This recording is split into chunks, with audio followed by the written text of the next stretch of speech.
Hello, and welcome. I believe we are going to start now.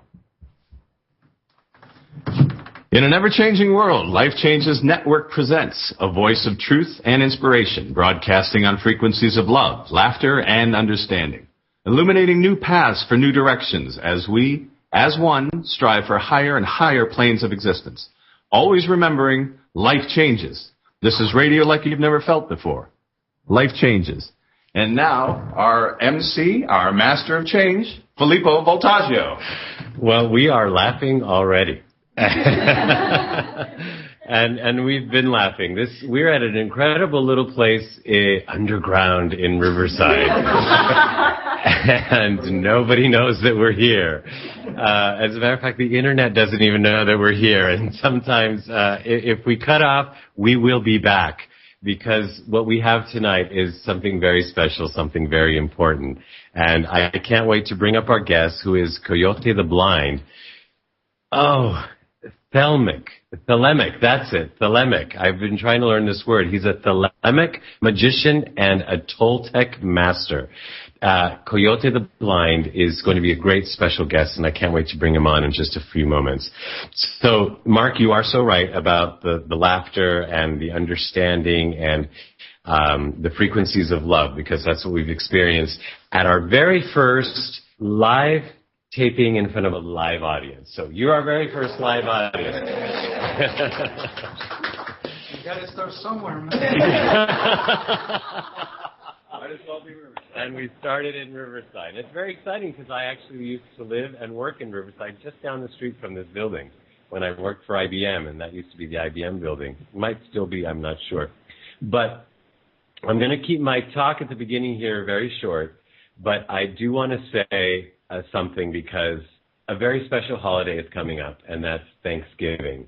And it's so interesting because we hear the word Thanksgiving, but I just wonder how many of us are actually giving thanks on that day. Because all I've heard about already for the past couple of weeks is, what are you going to eat for Thanksgiving? Not what are you thankful for or who are you giving thanks to, but what are you going to eat? And what I see in the stores is not people being thankful for things, but people fighting over the last turkey in the aisles, or getting upset at the grocery store managers because there weren't enough cans of this or that. And my mother asked me as well. Now, my mother's Italian, so there's a lot of food at Thanksgiving, and it's not all. I'm sure half of this food was not there at the very first Thanksgiving table. And it's all wonderful and very delicious. And since I've been eating like a vegan, she asked me again this year, what would you like me to make for you? And I said, well, what are you making already? Well, I'm making this, and I'm making this, and I'm making this, and I'm making this. And I said, there's plenty for me to eat. And she says, but you can't eat turkey. I said, I can't eat turkey. I choose not to. But there's plenty. Why waste food? And she said, you're right. There's plenty. As a matter of fact, maybe I won't make this, and maybe I won't make that. And I thought, wait a minute. And so the point that I'm trying to make is that all the energy that is put on food, and it's wonderful. And I'm not saying that we shouldn't eat food. Of course not. Or that we shouldn't eat turkeys. I got an email from a friend recently who sent me a YouTube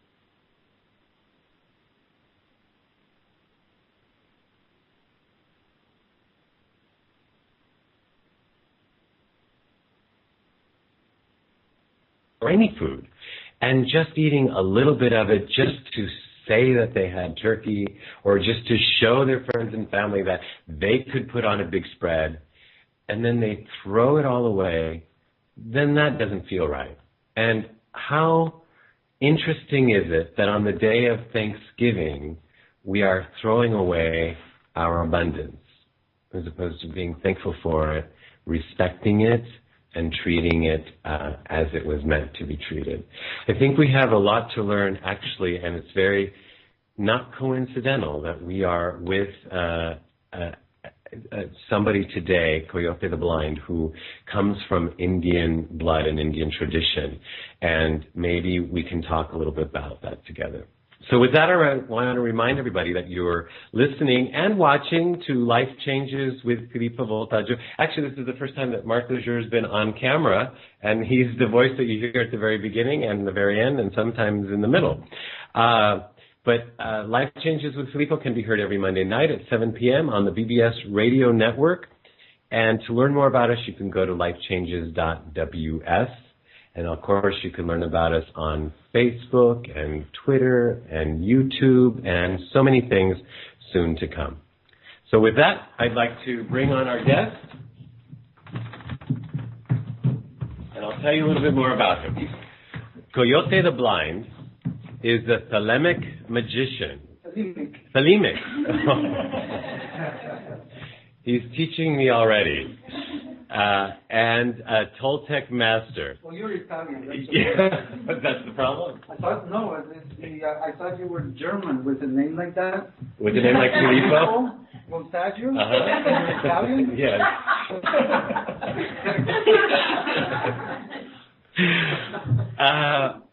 So thank you for joining us today. And we'll be back next week at our regular time. This is not in his bio, but he's a very funny man, as you can see. He's an artist. He's a philosopher. Koyote practices the Toltec art of the telling, and I can't wait to get more into what the telling is all about, combining spoken word, gesture, and mood. The three create a deep experience for the audience members through the unification of the mind, heart, and movement of the artist. Koyote was the founder of the, Tequiwa Foundation, a 501c3 public charity whose mission is to preserve and present the rare and ancient Toltec arts. Koyote has spoken to hundreds of audiences internationally and actually interviewed many international figures, helping people connect with their inner. With their inner. Just their inner? Star. With their inner star.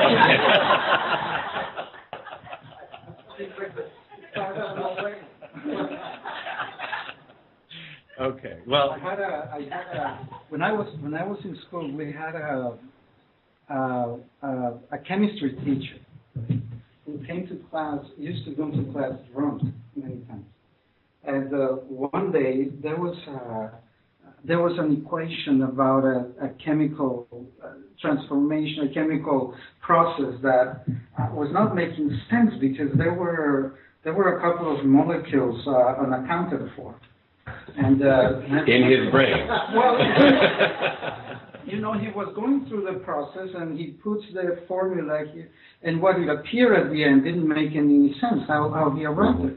So a friend of mine raised his hand and said, "What happened to the two hydrogen molecules that were before?" And he looks at it, and his eyes are all red. He's kind of drinking, and he said, "Oh, they evaporated."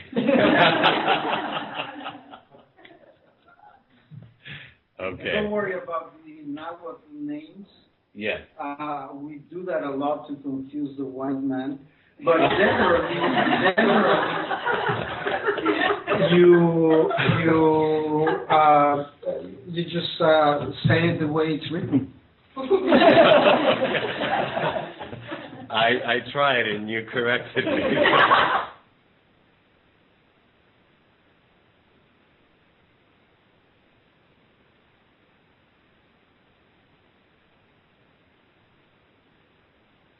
We're a great nation of peoples. When was that time and what were they about? Well, their main period pretty much coincides with the Roman Empire. Really? The rise and the fall of the Roman Empire. By the middle of the 10th century, everything breaks apart. The factions were divided because some people started to practice human sacrifice, and the king at the time, who was very much into meditation, into fasting. He was a vegetarian. He was an ascetic king. He lost this battle. He went into exile, and he was pretty much against this practice of external magic. He was into the inner transformation. And there is an old practice that the Toltecs used to call human sacrifice. But that was a metaphor. Just like dying and being reborn in esoteric Christianity was really a metaphor for something that happens to the ego. This personality that went black, is that okay? Yes, it's okay. We do that to confuse the Toltecs.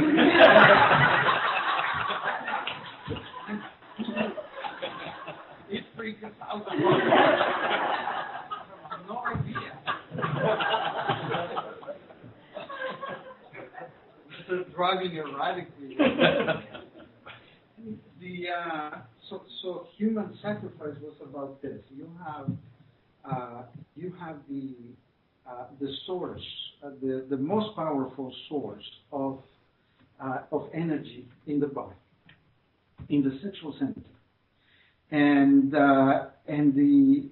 this in normal human civilization, we are taught to send that outward into the world, to procreate, to attain wealth, to attain external works, to control others, to dominate others. So the energy that comes from our root chakra, you're saying? Yes. We normally push that out. We push it out. Okay. That's how we learn.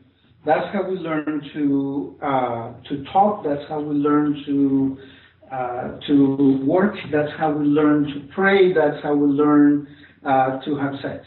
To push all the energy out. Okay. Maybe in Italy it's different, but here in America, it sucks. You're in a good way. We shouldn't be talking about sex with people. I'm understanding. I'm understanding you. I'm just ignoring you. I want to talk about the 69. Was that a year? It's vintage. It's vintage. Okay. It's vintage. But I'll tell you about 68 later in the program. It's a very sacred Toltec position. So this sexual energy, right? Instead of wasting it outside, instead of wasting it in conquering their neighbors, into building empires, into subjugating others, they change the direction, send it upwards through the Kundalini energy up to the Heart Chakra. The Heart Chakra. It flows up, and once it's in the heart, once the heart has become alive, because this is the sun, this is the center of the being, of all the chakras. Okay. The heart is the center. When this one is illuminated, and it is sending its light and its love out, the heart of the person, the sun of this person has become alive. That's how they view these psychic centers. That's when the human sacrifice comes. The Toltecs used to say that the objective of bringing the energy to your the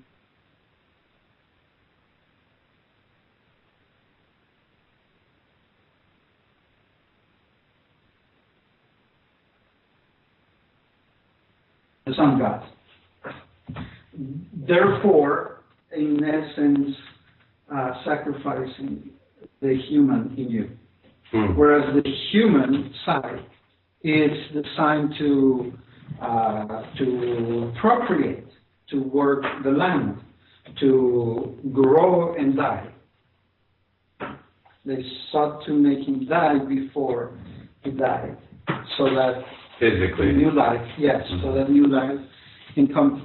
So that was the esoteric notion of human sacrifice. What this other faction of black magicians started to do is to apply those principles to actually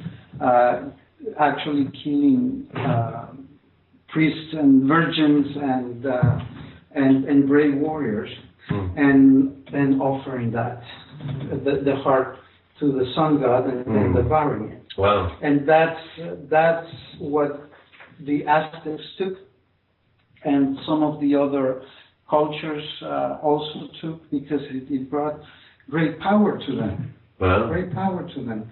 But the original Toltecs were against that. Okay, were against that, and fortunately, the practice of human sacrifice, where you take actual virgins, female virgins, and they kill them on top of the pyramids. That pretty much developed in South America. It developed in Mexico. It never took place here in America, mainly because you can't find any virgins.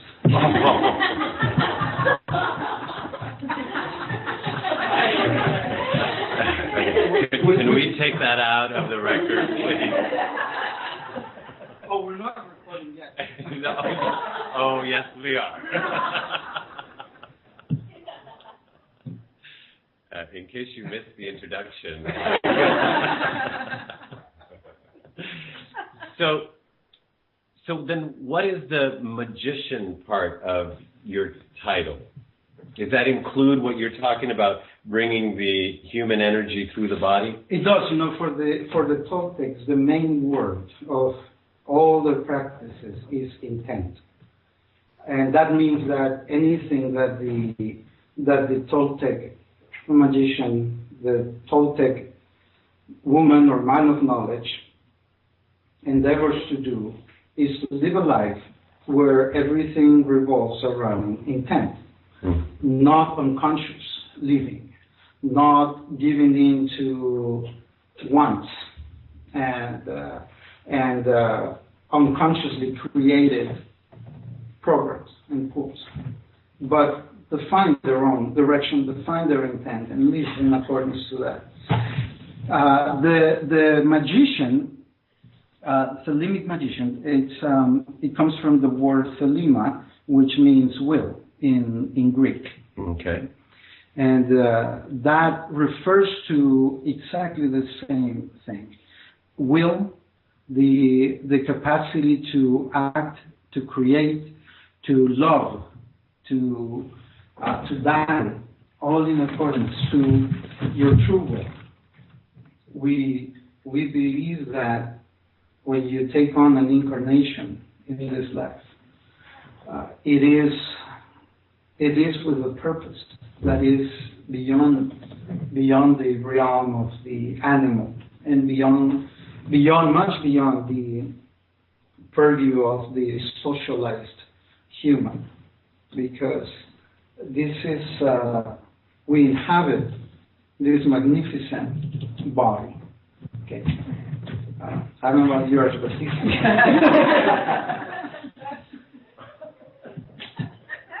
deep down, this is a beautiful look. Face, I don't know. I'm not as handsome as I look. You'll be surprised. You'll see it on the radio once it comes out. This body that we live in, it's a vehicle.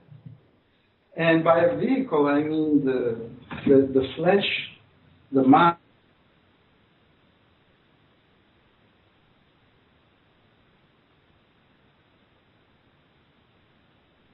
Inside the vehicle, it's a star, one of the beings that was created from the beginning of creation and exists somewhere in this infinite space. Inside each one of us. Yes, inside each one of us, almost. Except for that person over there. I don't know where that guy keeps on going. Before having taken there we are, partaking of the eternal life, one with the will of the absolute, and we take on this incarnation, and we have a purpose. There is a reason why we took this incarnation. We forget what that was. We forget that, at least I do. It's old age. But there is a purpose. Then that purpose gets all tangled up in ordinary existence, and we become more interested in the job, in making money, in getting laid, in I don't know what else is there. But we get all confused with that aspect, the social aspect, that we forget the eternal mission that we have. And that's why you made a distinction with the true will. Yes. So it's the true will, the true intent of what we came with. And so what you're saying is that as we go through our lives, we confuse what we really want. So whether it's getting laid or getting this job or getting the money, etc., that becomes our will and intent of the day, but that's not the will and intent of our life. We confuse the will, true will, with the 10,000 wants, the 10,000 distractions of the Buddhist philosophy. We forget who we are, and we define ourselves in accordance to our wants. And when our personality doesn't get what it wants, the ego doesn't get what it wants, it begins to kick and scream. Right? But buried in all this artificial world of concerns is it's a shining light which will remain after I die, after the universe is gone. And here we have a chance to awaken to the memory of that, and align all that we have with that single intent. And that means all my hungers, my desires, my body, all of that becomes a slave to that one true will that resides in us. As you're sharing this, I'm getting a thought, and I don't know where it's coming from, probably from that guy. Or that guy. And that is that light inside, or that life of purpose. Somebody might say, I don't want to be Mother Teresa. I'm not here to be Mother Teresa. Or something like that. I'm not here to live a poor life or to help the poor or something. So maybe we have these ideas that to live our purpose means to be poor, or to be like to be like Gandhi, skinny and not eating or something. And how do we talk to that? Both-skin, violent bastard. Yeah. He was very, he beat up his wife. He beat up his wife? Yes. Oh, really? Yes. No, I didn't know that. I don't do that. You don't do that? I don't do that. I will get my ass kicked. Wait, can I say that on the record? Ass or kick? Kick. You can say kick.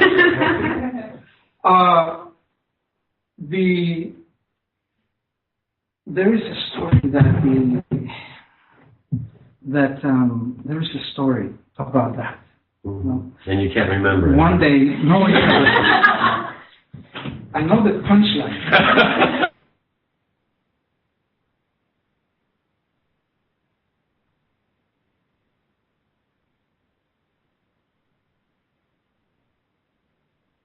Godhead, it's Brahma, Shiva, and Vishnu, the creator, the destroyer, and the timekeeper, the maintainer. One day, Indra, the king of the gods. Now, Indra, the king of the gods, is the equivalent of Jupiter, of Zeus, of Yahweh, and anyone that is at the head of this kingdom. And then above them there are three that are the real gods. But Indra one day comes down to earth and incarnates into the body of a pig to have that kind of experience. And he lives the life of a pig. After a while, he was having so much fun, and he forgot who he was.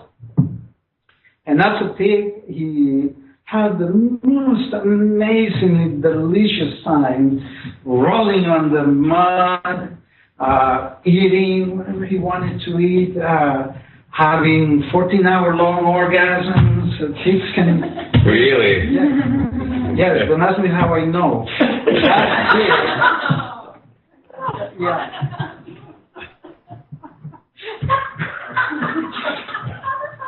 It was a pig, it was under its body. Male or female pig? Female, what kind of man do you think I am? So he was having fun. He had his wife, he had his kids, he loved those little runs like no other father. He loved that. But he was ignoring his celestial duties. And one day all the other gods went to Shiva to complain. They said, we have no leadership in heaven. That dude is just incarnated into a pig and he's not coming back.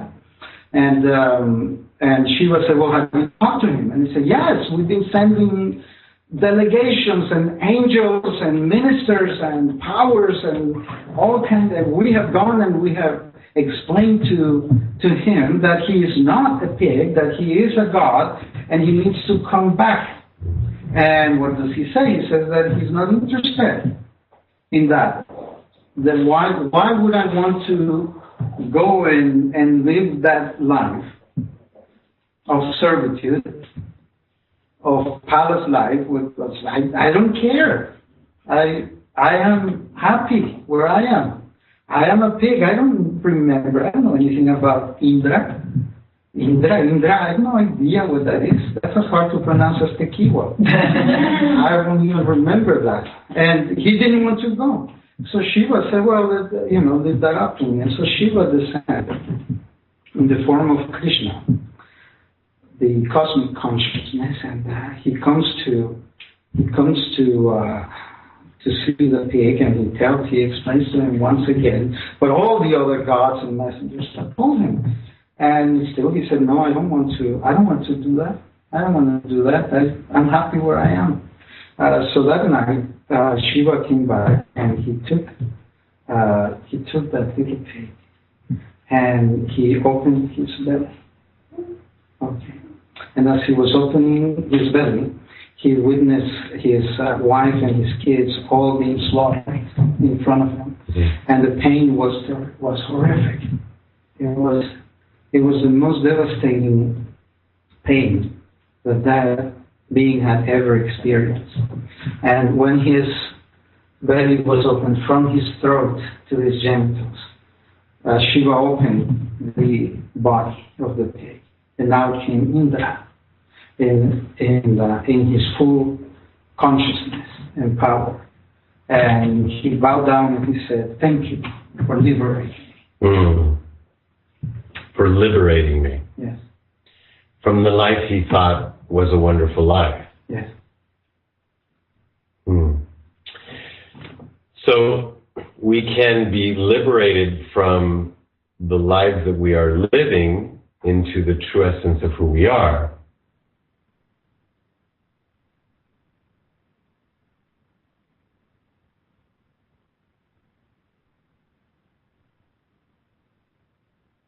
Or helping other people, what about me? And I'm telling you that the fear should be even greater than that.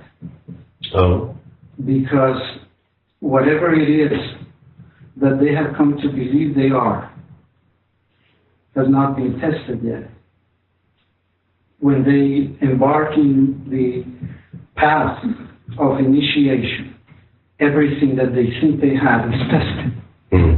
The first part of the journey is that of the trials of fire. Fire means everything that doesn't belong to you is burnt away.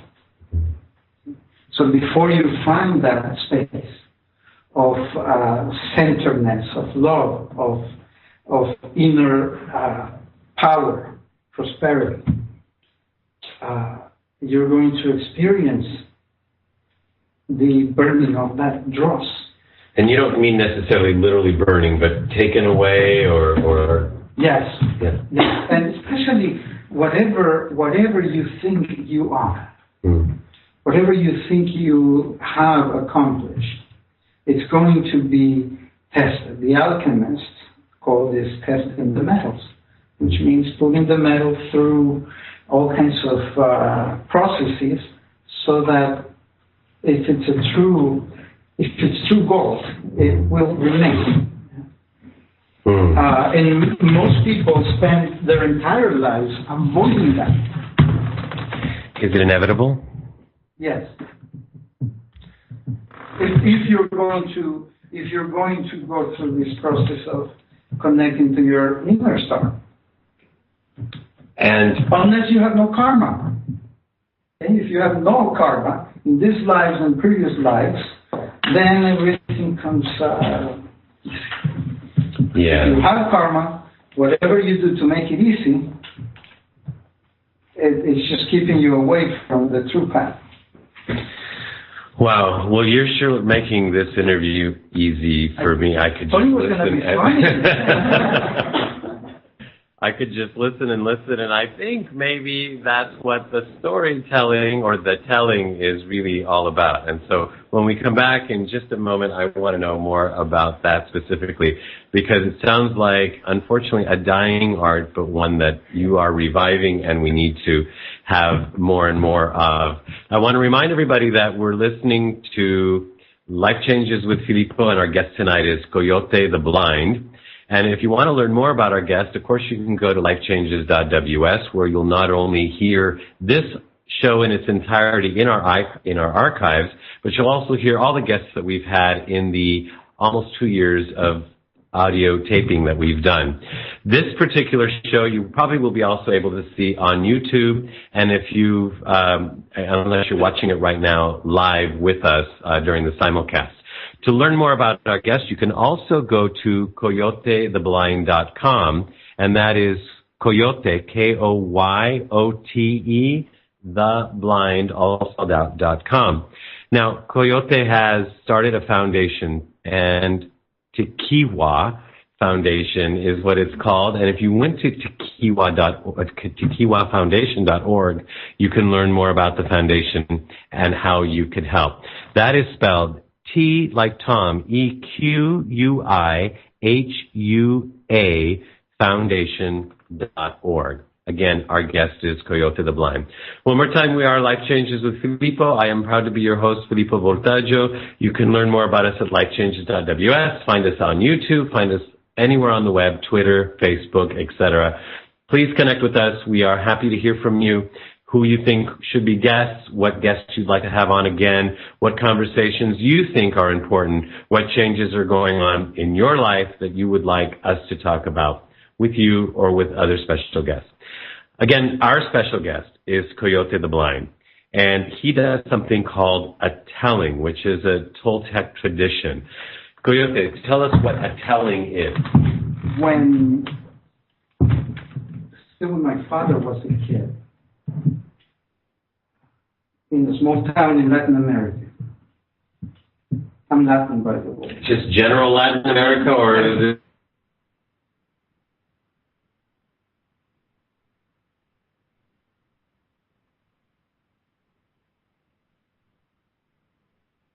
And blood.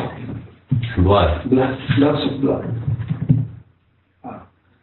The history of Latin America has been filled with blood for the past 500 years when the Spanish came. So you mean a lot of killing? Yes. Yeah. Yes, and tortures and strife. there was something that happened once in a while.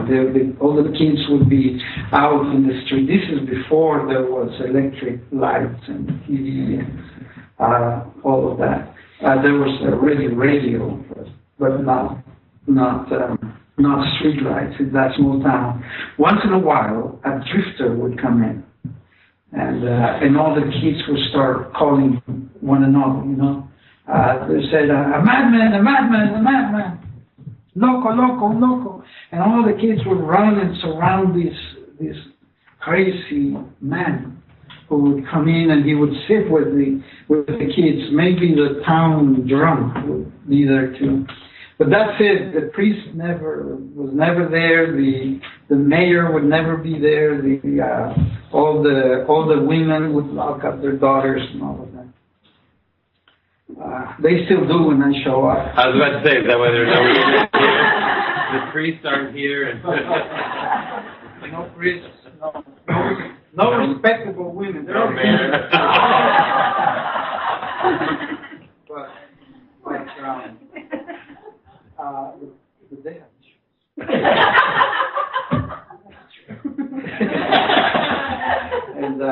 and they would sit and he would start spinning a yarn, right, saying all kinds of stuff I didn't come in the last 2 years because one day he would say, I heard this one myself. He was explaining how every night he takes off his eyes, and he washes them in the river to cleanse his vision, so that at night he could have only nice and clean dreams. Right? So he would do this every night, and then put the eyes back on and then go to sleep, and that way his vision of the dream would be pure. And one day he said, I made a mistake. I put them backwards. And I put them backwards, and I didn't know. But everything I could see was this magnificent machinery of the brain. And I saw the stars and thunder and lightning, and I saw all the gods and the angels and all the demons and everything happening at once, all the past, all the future. It was all there. And I didn't realize that I was seeing inside my own head. So for 2 years, I stayed there in front of the river, not seeing anything outside. I was just watch everything inside until someone came and took my eyes out and put them on the right way. And now I can come again and tell you stories. And they would say these things like it had really happened. You know, they were consummate liars, but all their lies were so absurd that only the kids would love, and they would crack up, and they would roll on the ground, and they would fart, and they would be all these drifters, these storytellers, they ceased to come by the towns with the Civil War, because many of them were killed. Or they couldn't travel anymore.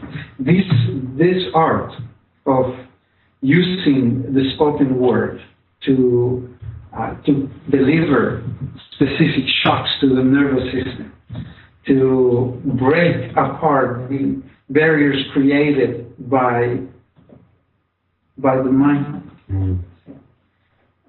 to loosen up the form. It existed way before. It existed as a sacred art. But when the Christians came to these lands, that art had to be hidden. So instead of being performed in the temple,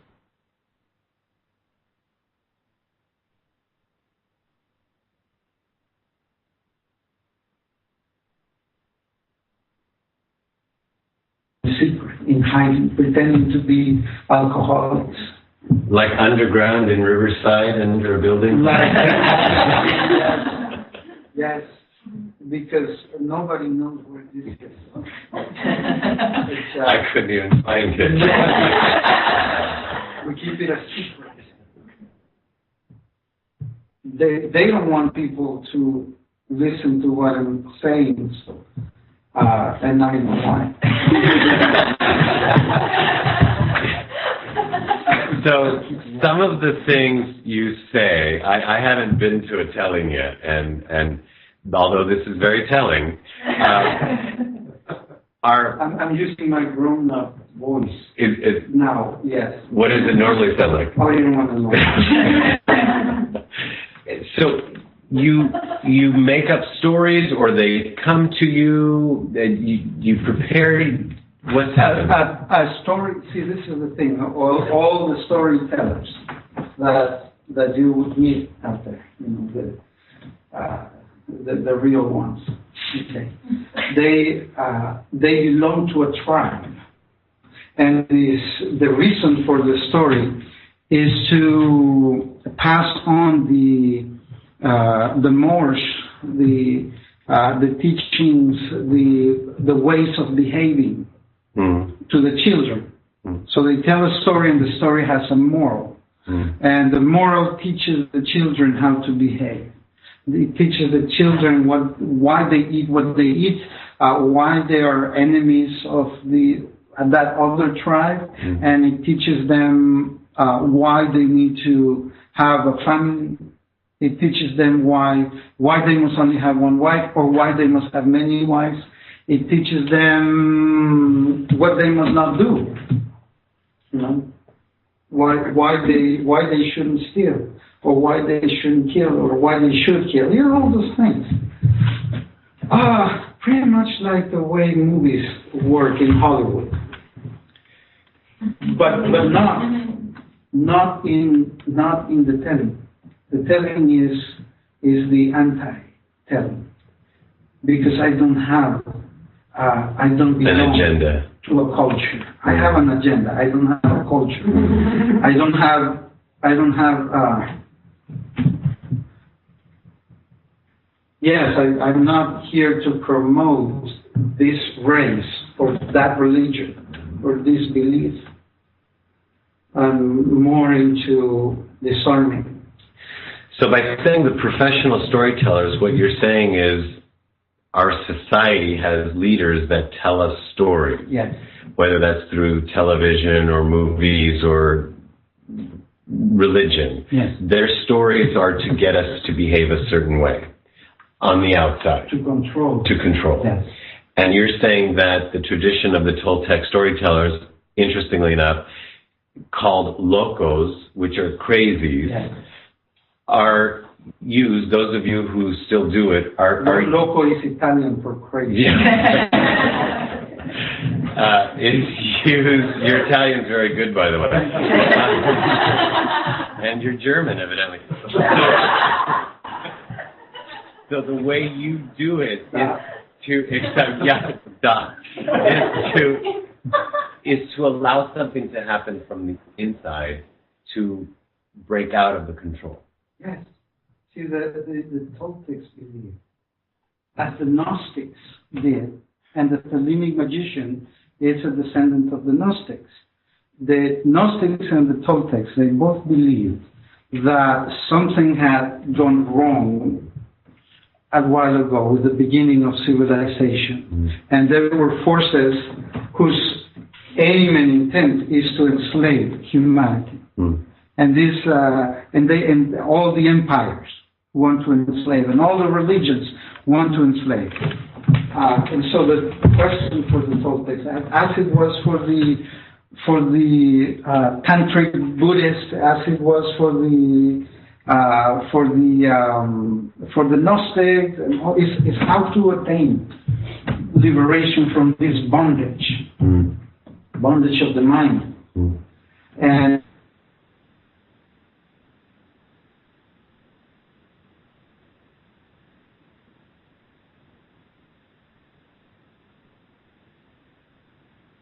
your image of yourself, which includes your culture, which includes your traditions, which includes your religion.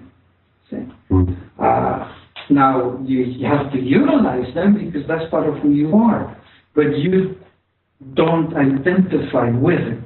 If you identify with your with your heritage, then you're a servant of it.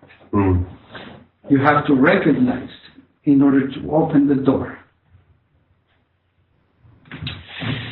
You know, unfortunately, we don't have time to get into what you know or what comes through you about where humanity is going, because that could be a whole nother series of shows, actually.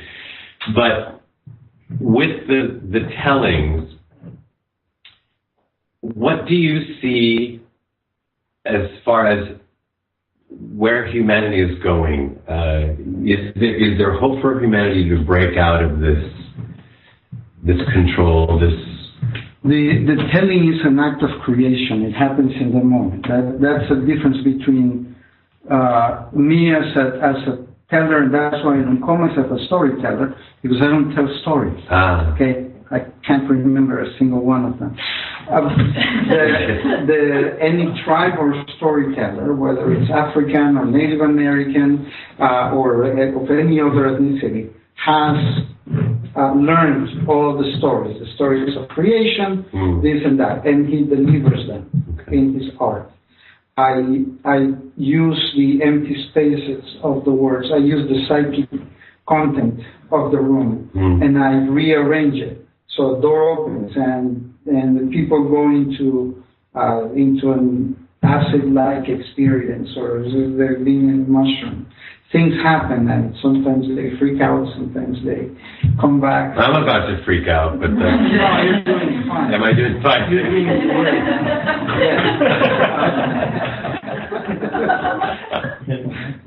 I haven't told you what the 68 is. Oh, yes, actually, we have a couple more minutes. Okay, So forget about the civilization. Tell us about... Okay. 69 or 68. I tried to destroy it before, it never happened. I was feeling embarrassed. When I remember dating this girl, and when I was about to score for the first time, right? And I asked her, I said, hey, do you know, there's this position I really like, I want to try it. What is it? She said, that's 69. And she said, I don't know what that is. She said, what is it? And I said, well, you know, I go down on you, you go down on me at the same time, and it's really great. And she said, yeah, you know what, my favorite position, she said, is the 68. I said, well, it's a 68, I never heard of that. And I thought I was going to teach her something. She said, well, it's easy. She said, 68, you go down on me, and I owe you one.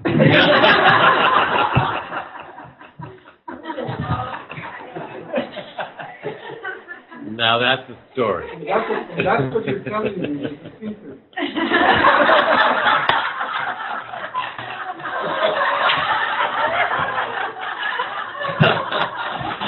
Ladies and gentlemen, Koyote the Blind. We'll definitely have to get together for that other one. At least one. This has been quite exciting, and Koyote the Blind, you can learn more about him at lifechanges.ws, but you can also learn about him at the tequihuafoundation.org, TEQUIHUA foundation.org, or directly at his website at Koyote the Blind, that's KOYOTE theblind.com. I didn't get to ask him why the blind. Can you answer that quickly for us? Remember the story of the eyes? Yes. Sometimes I don't see the world. Ah, interesting. I see inside, and the light blind.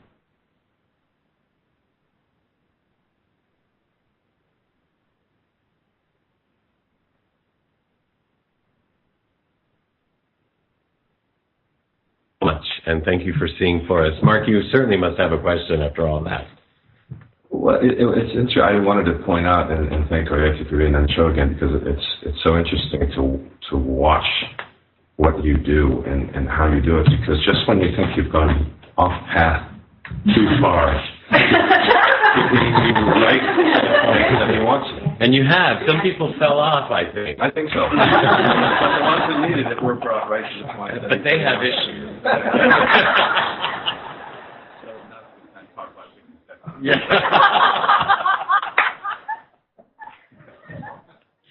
I do have a question. I'm going to circle back to the open Thanksgiving. I was born in Middle America, white bread, Middle America, and I have a hard time, even though I go to the place that we were talking about, but I have a hard time enjoying Thanksgiving because for me it didn't start on that day the ceremonial turkey was put on the table, right? So I haven't had the opportunity to ask those Indians how do you just accept the essence of what Thanksgiving is? Is it recognized? Do we pass right by it? How do we, from the Indian perspective, look at Thanksgiving? George? Oops. I may have spawned a whole other show. That's a whole. Maybe 67 was appropriate. 2 more shows from. Well, I thought you would ask the turkey itself.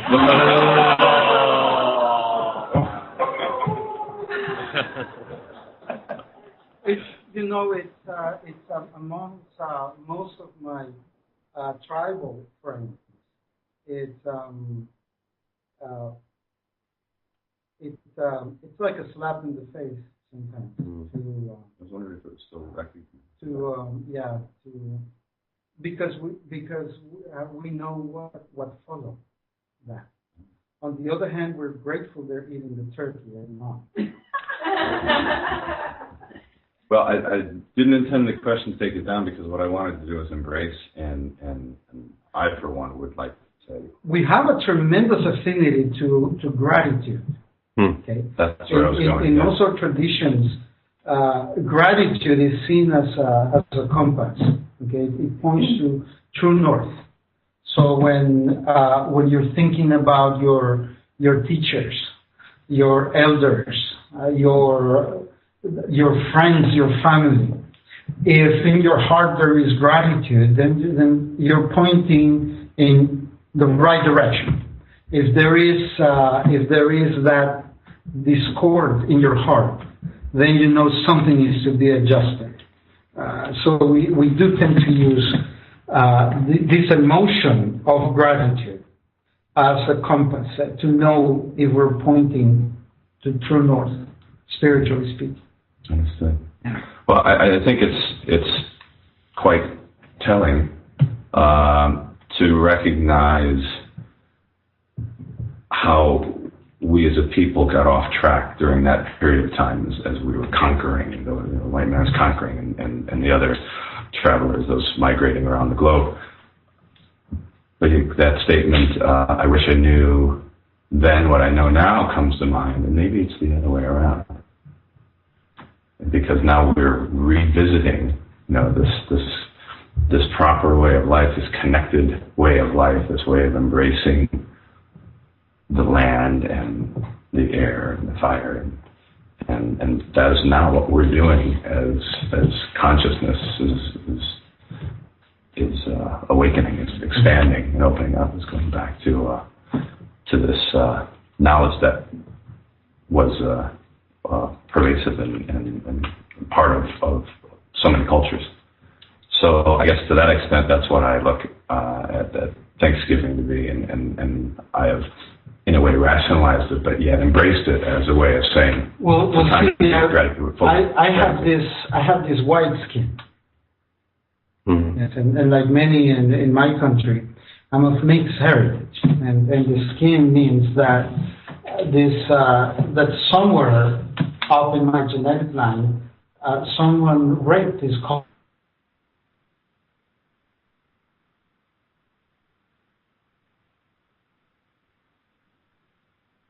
A whore. Either way, it historically speaking, it came in a very nasty way. This color, and when I look at this color, if I say this color was raped on me, I'm only looking with one eye, because The other half of that truth is I raped. See? I raped. I put this here. My ancestor, great-great-great-great-grandfather did this. And I am the product of that conflict, of that genocide. I am a product of that. The identification with the race, the identification with the culture is part of the illusion in this world. The spirit, the great spirit, has no color, no race, no past. It's just alive now and it's exploding. And that's true for you, for me, or anybody else. Anybody else. For the Italians, too.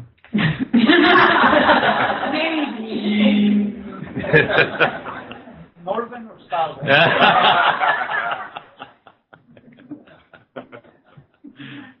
Well, this has been quite a show.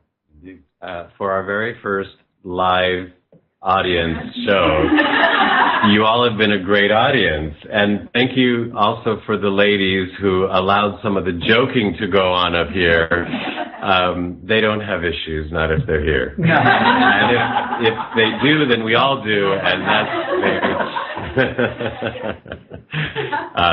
maybe. We appreciate being here, you being on our show, and all of you being on our show together. This is, talk about Thanksgiving. I'm thankful for this, and I'm grateful that we've all done this together. And this was a beautiful kickoff for the very first time that we've done this. Anything you want to add to that? Not at all. It was wonderful. We appreciate having you on, Koyote, and look forward to doing many more things together. Yeah, and if we do, could you be funny instead next time?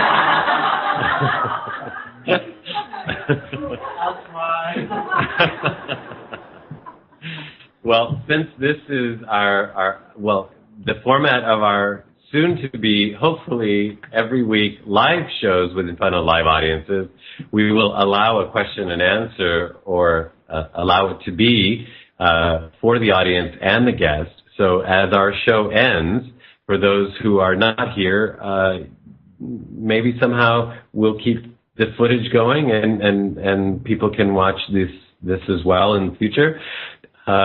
We're going to have the pleasure of getting to ask Koyote more questions from the audience. But with that, I want to say that you've been listening and watching Life Changes with Filippo, where we're here every Monday night not here underground in Riverside, where we're here on the VBS radio network every Monday night at 7 p.m. I am Filippo, and it has been a pleasure being of service by hosting this show tonight, along with one of our producers and our announcer, Mark Lejour, our producer, Dorothy Lee Donahue, and Mark Greger, and our engineer, Seth Hendricks. We thank you for being part of this show and being part of this world and being part of the change we all wish to see in this world. Thank you. You have been listening to Life Changes with the Master of Change, Filippo Voltaggio. Listen live every Monday night at 7 p.m. Pacific Standard Time, and visit us on the web at lifechanges.ws. Also, you can follow our community on Facebook at Life Changes. Once again, join us here next week as we consciously explore and embrace the only constant, life changes.